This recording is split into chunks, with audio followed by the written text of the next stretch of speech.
okay, this is definitely not the kind of video that you thought we would be making, because we're talking about Elias Pettersson today. Vancouver Canucks superstar, $11.6 million. You know the drill. Everybody's been talking about him and Miller and whether or not he's actually worth the money and how good he is, how bad he is, how he scored a goal the other night against Buffalo and everything else in between. But today, we are diving into Pettersson and the biggest mistake that he had made recently. And unlike a lot of the other videos on this channel, this one actually isn't clickbait. I like to acknowledge that I clickbait because, you know, what's there to hide? It's right there. You see it in the video titles all the time. But this time, it's actually really bad. So today we are talking about a really big mistake that Elias Pettersson made, and it comes to us from an article on hockeynews.se. This is, I'm pretty sure, the Sverige Swedish hockey website that goes out there and, of course, puts out articles and commentary on Swedish hockey players. And, of course, Elias Pettersson is Swedish. We're going out there and reading this piece published by Linnea Anderson from yesterday, Millions Lost After the Luxury Villa Situation. Yeah, that's right. We're not talking about Elias Pettersson and anything that's happened on the ice. We are talking about his real estate issues. A luxury villa in Danderd for $26 million was supposed to go to Elias Pettersson. The ice hockey star paid $2.7 million in a down payment. It turned out to be to a broker who was later sentenced to prison for serious fraud. The money is gone, said Elias Pettersson's father, Torbjorn, to ST. Now, if you click on the little ST in this article, you'll go over to st.nu, Sundsvall Tidning. I don't know what that means, but I assume, you know, Sundsvall is the place. You get linked to an article that's titled this, was going to buy a luxury villa, ran out of millions. NHL star Elias Pettersson was going to buy a luxury villa in Danderd for 26 million Kronor. He paid 2.7 million to a broker who was later sentenced to prison, and the money is gone. This article, which does have a picture of Pettersson, so yeah, it's the real one, is actually behind a paywall. So we're not able to read this unless you have a Sundsvall Tidning subscription, but the article on hockeynews.se is not behind a paywall, so we can go out there and read this. Both of these articles will be linked in the description alongside of our ExpressVPN link. The show is brought to you by Express, you know the drill. Get some free months on your VPN and save some money. When the NHL season is not in progress, Elias Pettersson spends a lot of time in Sweden. A couple of years ago, the NHL star wanted to buy a luxury villa in Danderd. The price tag on the house was over 26 million Kronor. Pettersson paid $2.7 million in down payment to the broker when he decided to buy the house.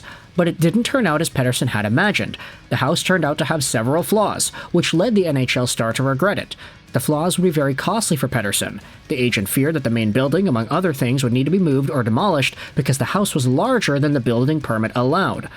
It turned out that the house had many flaws that needed to be fixed, said Pettersson's dad, Torbjorn. Now, just for the quick little summation here, 26 million Kronor over to, let's just use US dollars, not CAD, is about 2.3 million USD. And look, I'm not going to pretend to know the financial real estate market in Sweden, but $2.3 million in US dollars is a sizable amount for property.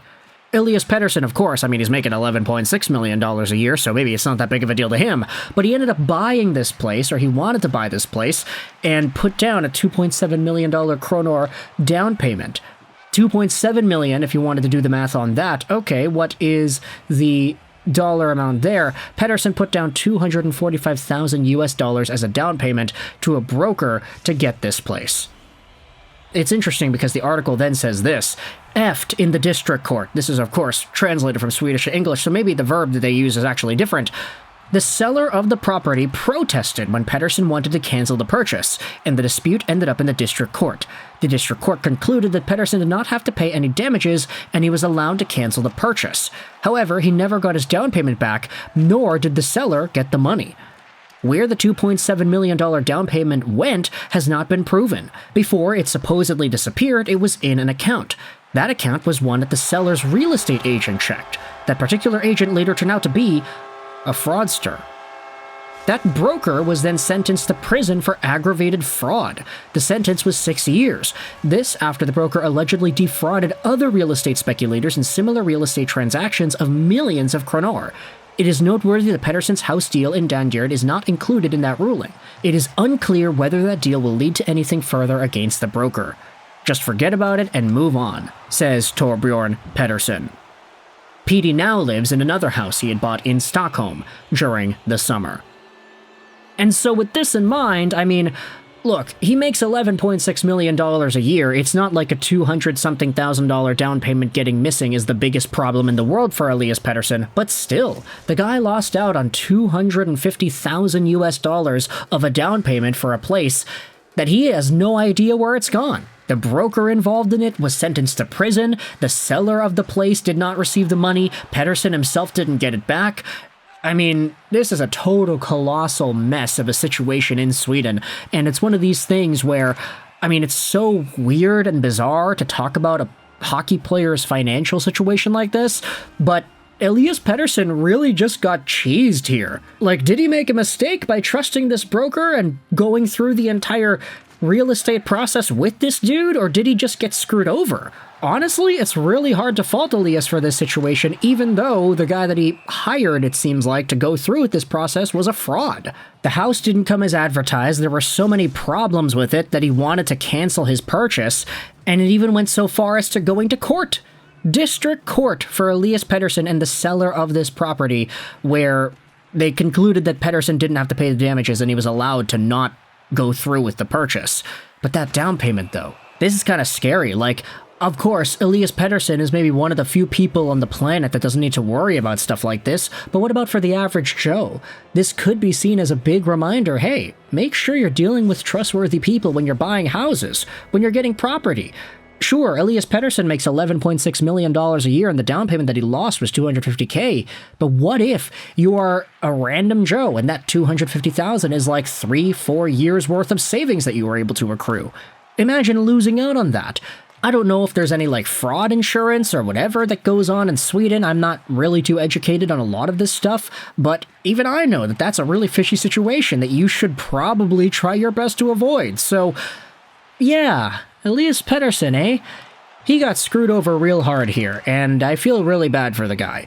From all the on-ice stuff with him and JT Miller, and how Miller is getting on his heels, yelling at him and calling him a baby, and how Pettersson's not producing and he's second-guessing himself on the ice, to now we're hearing that he's losing money on down payments for property that's being falsely advertised to him. That's terrible, man. This guy's gone through a really rough patch, and I hope everything gets better. It all starts with a game against Edmonton today, right? Let's see a Pettersson hat trick to get everything back up to speed and to give him a reminder that he can still bury the puck as well as he can, right? Especially since JT Miller's probably not going to get traded too because of the entire situation over there. We got no choice but to just hope for Petey and Miller to make peace and start doing well together again. So let me know your thoughts in the comment section below. This article will be linked in the description as well if you want to read it. It's in Swedish. I had to translate it into English via the Google machine. I hope you enjoyed this Swedish Astral 9 and bye.